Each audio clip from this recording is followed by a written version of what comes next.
So yun na nga mga boss, another day, another episode na naman tayo ng Ukay sa Dubai. Ito ang masarap na libangan habang ikaw ay nasa Dubai. Maghanap ng sapatos, damit, pantalon, sombrero at kahit ano pa. Dito tayo sa Cara Cave para mag-check ng kanilang mga pricing at tignan natin kung anong meron sa loob.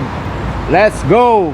Pagpasok ko, dumiretso kagad ako sa mga nakahanger. Sabay tinignan ko na rin yung mga jersey ng mga nakasampay. Pero dito muna ako nagsimula sa mga nakakumpol na to dahil ito yata yung pinakamura dito. Pag sa ganitong nakatumpok, kailangan dito hanggang ilalim bubungkalin mo dahil minsan andun sa ibaba ang pinakamaganda. At kung makikita mo yung mga nasa likod ko, grabe ang daming magagandang mga sapatos. At pag-abante ko ng konti, may Nike at isang Adidas na collaboration ng Fear of God. Sino bang mag-aakala na yung gamit-gamit mo is galing lang para sa ukay? Nakatipid ka na, nakaporma ka pa. Wise, di ba? At dito nga itinuro ni Jeff sa akin yung sapatos na nasa likod ko. Pwede na rin pero mukhang maliit sa akin. Sabi ko, doon muna tayo sa harapan dahil parang may nagugustuhan akong Adidas doon sa itaas. Kaya ang ginawa ko dito, tumingin lang ako sa baba at sabay umikot na rin ako.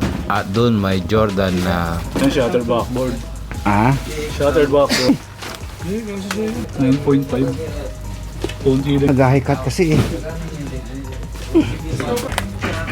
Ito pa yung stall niya. Maganda siya. Pasok di ba?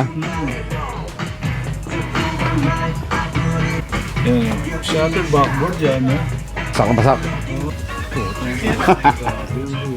Grabe yan, boss. Jordan yan. Baka Jordan yan. Hindi ko lang alam ang model yan. Yan o. Mga ganyan. Diyos ko, nakakatakot ang presyo ng mga ganyan. Ito yung mga Converse pa sila. Dito sa Dubai, talagang iniikot ko talaga lahat ng mga kuyan dahil alam kong unang-una is nalilibang ako sa aking mga ginagawa. Bumibili ako ng paisa-isa, kung meron talaga maganda, then umabot ng 3 hanggang 5. Magmula sa taas, sa harapan, sa mga box nila, at ang mga presyuan ay nasa 15, 25, may 50, pataas na. At kung ang jowa mo, mahilig pumorma, dito naman sa taas yun. Grabe, ang dami rin magaganda sa taas. Off na off siya. Kasi dito pa lang, dapat ano to. Ano ba nagtatanggal? Hindi ka pa natanggal. Patch. Amiri. Pwede no? Medyo gas-gas na siya pero sabi, pasok pa rin itong ganito no? So, isang Amiri tayo dito mga boss. Medyo ano lang yung ano no, yung light. Nalukot lang no.